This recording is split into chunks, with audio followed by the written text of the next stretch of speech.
আসসালামু আলাইকুম রহমতুল্লাহি ওবারাকাতু। ওয়ালাইকুম আসসালাম রহমতুল্লাহি ওবরাকাতুহ। প্রিয় দর্শক, আশা করি আপনারা সকলেই ভালো আছেন। আপনারা অনেকেই আমাকে চিনেন।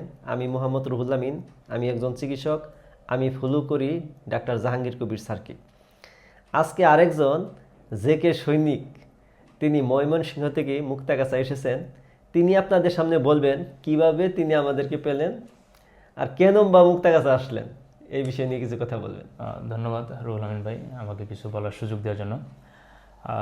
আসসালামু আলাইকুম দর্শকদের উদ্দেশ্যে। আমি মোহাম্মদ জুয়েল আহমেদ। আমি পেশায় একজন কৃষক। আমি মূলত ডক্টর জাহাঙ্গীর কবির স্যারের ভিডিও অনেক দিন ধরে ফলো করি। সত্যি কথা বলতে গেলে আমরা দুই ভাই। আমার ছোট যিনি, উনি প্রথম জাহাঙ্গীর কবির স্যারকে দেখেছেন ইউটিউবের মাধ্যমে। দেন ওনার ভিডিওগুলো, ওনার লাইফস্টাইল, ওনার কথাগুলো ফলো করার পর, আমার সাথে শেয়ার করার পর আমি আসলে ওনাকে আস্তে আস্তে ওনার ভিডিওগুলো শুনি, ওনার বিষয়টা, কনসেপ্টটা আসলে জানার চেষ্টা করি। তারপরে দেখলাম যে না, আসলে ওনার পুরা কনসেপ্টটাই হলো লাইফস্টাইল এবং ওষুধ মুক্ত সুস্থ জীবনের যে বিষয়টা, এটার কনসেপ্টের উপরে কাজ করেন। আস্তে আস্তে আমরাও শুনতে থাকলাম, আমরা দুই ভাই শুনতে থাকলাম। শুনতে থাকতে থাকতে থাকতে থাকতে ওনার একটা ভিডিওতে, লাইভ প্রোগ্রামের একটা ভিডিওতে দেখলাম যে মুক্তাগাছার এক ভাই রুহুল আমিন ভাই আপনার কথাই বলছে যে জাহাঙ্গীর কবির স্যার ওনাকে বলতেছিল যে মুক্তাগাছার মুক্তা বলে আখ্যায়িত করে ডাকছিলেন।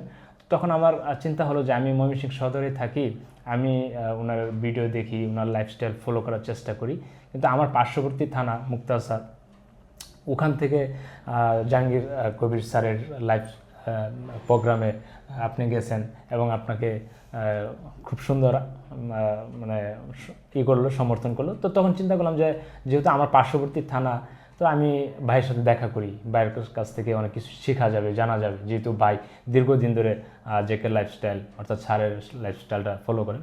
দেন ওই সূত্র ধরেই ভিডিওর মাধ্যমে আপনার ঠিকানা নিয়ে, আপনার ফোন নাম্বার নিয়ে আপনার সাথে যোগাযোগ করলাম এবং আসলাম। আপনাকে অসংখ্য ধন্যবাদ। তবে আমি 2016 সালে বেশ কয়েকটা রোগে আক্রান্ত ছিলাম, বিশেষ করে হাই ব্লাড প্রেশার, জি, গ্যাস্ট্রিক, শরীর ব্যথা, ডিপ্রেশন, নিউরোপ্যাথিক পেইন, ইউটিআই, এই সমস্যাগুলো কোনোভাবেই আমার যাচ্ছিল না। যখন আমি দীর্ঘদিন চিকিৎসা করে প্রায় মৃত্যু শয্যায় শায়িত, আমি ভাবছিলাম যে আমি হয়তো আর বাঁচব না। ওই সময় আমি স্যারের ভিডিও লিঙ্ক পাই আমার ছোটো ভাইয়ের মাধ্যমে। ওই ভিডিওগুলো দেখে যখন আমি পুরোপুরি সুস্থ হয়েছি, তখন আমি সিদ্ধান্ত নিছি যে আমার যে সমস্যা হয়েছিল, এরকম সমস্যা তো অনেকেরই আছে, তারা তো ওষুধমুক্ত হতে পারতেছে না। তাদেরকে যদি স্যারের পরামর্শগুলো দেই, তারা যদি উপকৃত হয়, হ্যাঁ, তাহলে এটি হবে আমার জীবনের বড় পাওয়া। পরে 2023 সালে স্যারের এখানে গিয়ে 7 দিন থাকলাম। স্যারের কার্যক্রমগুলো মুক্তাগাছা আইসা আমি শুরু করলাম। প্রথম 3 জন লোক নিয়ে আমাদের কার্যক্রম শুরু করি। এখন আলহামদুলিল্লাহ 200-র উপরে সদস্য হয়ে গেছে। আপনি হয়তো দেখেছেন। জি জি, ঠিক আছে, এই ব্যাপারে যদি আপনি কিছু বলতেন। ধন্যবাদ। আমি আসলে আপনার এখানে একাধিকবার এসেছি। তো এসে যে বিষয়টা আমি খেয়াল করলাম এবং দেখলাম যে আপনি অলরেডি একটা কমিউনিটি বেস তৈরি করে ফেলছেন। এটা সবচেয়ে ভালো একটা দিক।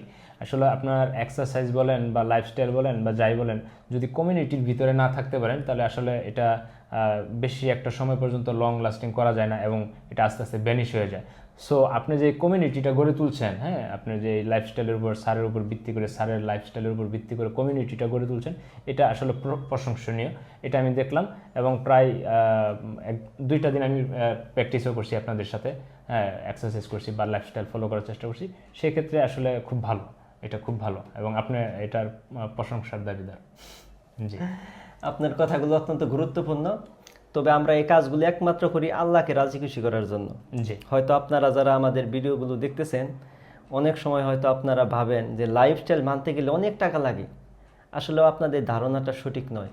একজন দিনমজুর তিনিও লাইফস্টাইল মানতে পারবে। তিনি যদি শুধুমাত্র সয়াবিন তেল না খেয়ে সরিষার তেল খায়, তিনি যদি আর্লি ঘুমায়, ভোরে উঠে শরীরে রুত লাগায়, ফ্রি হ্যান্ড এক্সারসাইজ করে, মানসিক প্রশান্তির চর্চা করে, মাঝে মাঝে রোজা রাখে, এই কয়েকটি নিয়ম মানলেই সুস্থ থাকতে পারে। এই যে আপনি পরিচয় দিলেন আপনি একজন কৃষক মানুষ, জি, তাহলে আপনি তো লাখ লাখ টাকা ইনকাম করেন না, ঠিক না? জি। আপনি যদি লাইফস্টাইল মানতে পারেন, অনেক কোটিপতিরাও কিন্তু লাইফস্টাইল থেকে ভয় পায় যে ওখানে গেলে মনে হয় লাখ লাখ টাকা লাগবে। ওই উদ্দেশ্যে যদি কিছু বলতেন। ধন্যবাদ। আসলে লাইফস্টাইল আসলে এখানে টাকার বিষয় না, লাইফস্টাইলটা হলো যে আপনি যেই স্টাইলে আছেন, যেই জীবনযাপনের আছেন, জীবনধারাতে আছেন, সেখান থেকে আপনি বাজে যেই জিনিসগুলো, যেমন ধরেন গিয়ে আর্লি ঘুমানো, আপনি যদি দেরি করে ঘুমান সেটাকে আপনি কনভার্ট করে আর্লি ঘুমাবেন এবং আর্লি উঠবেন, অর্থাৎ এশার নামাজ পড়ে খাওয়া দাওয়া করে আপনি শুয়ে পড়বেন, ফজর নামাজের সময় উঠবেন। এটা কোনো টাকার বিষয় না, এটা ইসলামের সুন্নত মোতাবেক আছে এবং এটা সুস্থ জীবনধারার একটি বৈশিষ্ট্য।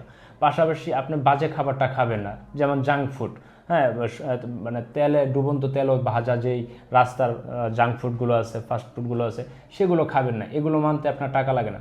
যেমন ধরেন গিয়ে আপনি রৌদ্র লাগাবেন শরীরে, হ্যাঁ, আমরা যারা কৃষক মানুষ আছি সকাল থেকেই আসলে জমিতে কাজ করতে হয়, আমরা রৌদ্রে কাজ করি, বৃষ্টিতে ভিজি, আমাদের আলহামদুলিল্লাহ আল্লাহর রহমতে তেমন একটা কোনো সমস্যা হয় না। কিন্তু যারা শহরে মানুষ, দেখা গেল যে রৌদ্র দেখে ভয় পায়, বৃষ্টি দেখে ভয় পায়, তারা দেখা গেল খুব বেশি রাত্র করে ঘুমায় এবং খুব দেরি করে উঠে, যার কারণে আসলে তারা যে সকালবেলার যে রহমতের যে বিষয়টা আল্লাহ তাআলা বলেছে যে তোমরা সকালে ফজর নামাজ পড়ার পর জমিনে ছড়িয়ে পড়া, এবং সকালটা হলো আল্লাহর জন্য, আমাদের জন্য রহমত।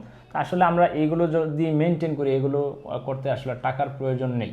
আমরা শুধু ভয় পাই, আমরা খারাপ জিনিসগুলো বর্জন করে, খারাপ জিনিসগুলো বাদ দিয়ে আমরা সুস্থ জিনিসগুলো খাবো এবং সীমিত খাবো, পরিমিত খাবো, তাহলে এখানে লাইফস্টাইল ফলো করতে মানতে গেলে তেমনটা কোনো টাকার আসলে প্রয়োজন পড়ে না বলে আমি মনে করি, যার কারণে আমার কাছে তেমন একটা ব্যাক পেতে হয় না। এই যে কমিউনিটির কথা যে বললেন, এক ভিডিওতে ডাক্তার জাহাঙ্গীর কবির স্যার বলেছিলেন যে লাইফস্টাইল একা একা মানা সম্ভব না, এই জন্য কমিউনিটি লাগবে। ঠিক আছে কথা? জি। এই জন্যই কিন্তু আমি কমিউনিটি তৈরি করেছি। জি। আর স্যারের ভিডিওগুলো আপনারা সবাই নিয়মিত দেখবেন এবং মানবেন, তাহলে আপনাদের এটা কাজে লাগবে। সারা জীবন শুধু ভিডিও দেখলেন কিন্তু মানলেন না, তাহলে বেশি একটা লাভ হবে না। ঠিক আছে প্রিয় দর্শক? তো ভাই, আপনার অনেক বন্ধু বান্ধব, আত্মীয় স্বজন ভিডিওটি দেখতেছে, তাদের উদ্দেশ্যে যে কিছু বলতেন। ধন্যবাদ। আসলে আমি প্রথমেই বলতে চাই যে একটা কথা আছে যে নিজে আগে সতর্ক হও, তারপর অন্যকে সতর্ক করো। তো আমি প্রথম অবস্থায় এটি আমার ছোট ভাইয়ের ইয়ে থেকে, মানে অর্থাৎ ওনার ইন্সপায়ারেশন থেকে আমি আসলে এটি মানা শুরু করছি। প্রথম অবস্থায় দেখলাম যে ছোটো ভাই সরিষার তেলের জন্য, আমরা আগে একটু সময় নিচ্ছি প্রিয় দর্শক, আমরা প্রথমে সয়াবিন তেল খাইতাম। তো সেক্ষেত্রে সয়াবিন তেলটা, এটা আপনারা সবাই জানেন যে এটি একটি ক্ষতিকর এবং সমস্যা। আপনি যদি একটু আদিতে বা একটু পূর্বে ফিরে যান, দেখবেন যে আপনার গ্রামের সবাই এবং আপনার মা বাবা, আপনার দাদা দাদি কিন্তু সরিষার তেল খেত, সরিষার তেল অভ্যস্ত। আমরা ছোটোবেলা দেখতাম যে আমাদের প্রত্যেকটা ঘরে সরিষার তেল থাকতো এবং আমরা গোসলের পর সরিষার তেল গায়ে মাখতাম। তো যাই হোক, আসলে কথাটা লম্বা হয়ে যাচ্ছে, আমি শর্ট করে বললে, তো সরিষার তেল থেকে কিভাবে আমরা আসলে সয়াবিন তেলে কনভার্ট হয়ে গেছি আমরা জানি না। তো আসলে প্রথম আমরা যেটা পরিবর্তন করছি আমাদের ঘরে, সেটা হলো খাদ্যের সয়াবিন তেল থেকে সরিষার তেলে কনভার্ট করছি, এবং তারপরে যেই জিনিসগুলো যে আস্তে আস্তে চেষ্টা করতেছি যে আমরা এই সাদা যে লবণটা, এই লবণটা বাদ দেওয়ার চেষ্টা করছি।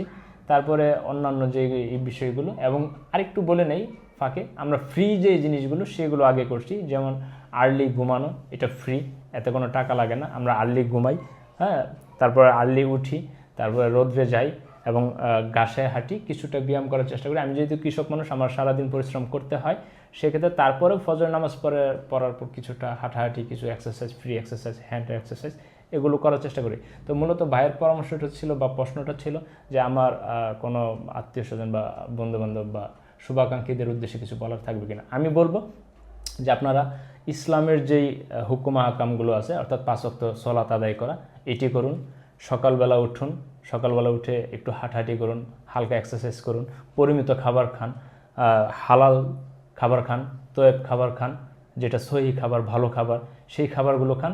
এগুলো দিয়ে আপনার শুরু করুন আস্তে আস্তে, এবং আপনার খাবারের তেলটা চেঞ্জ করুন। ঠিক আছে? এগুলো আস্তে আস্তে চেঞ্জ করলে আমি আশা করি যে প্রকৃতভাবে যে সুস্থ থাকার ধারা, এটাতে আপনি ফিরে আসতে পারবেন আশা করি।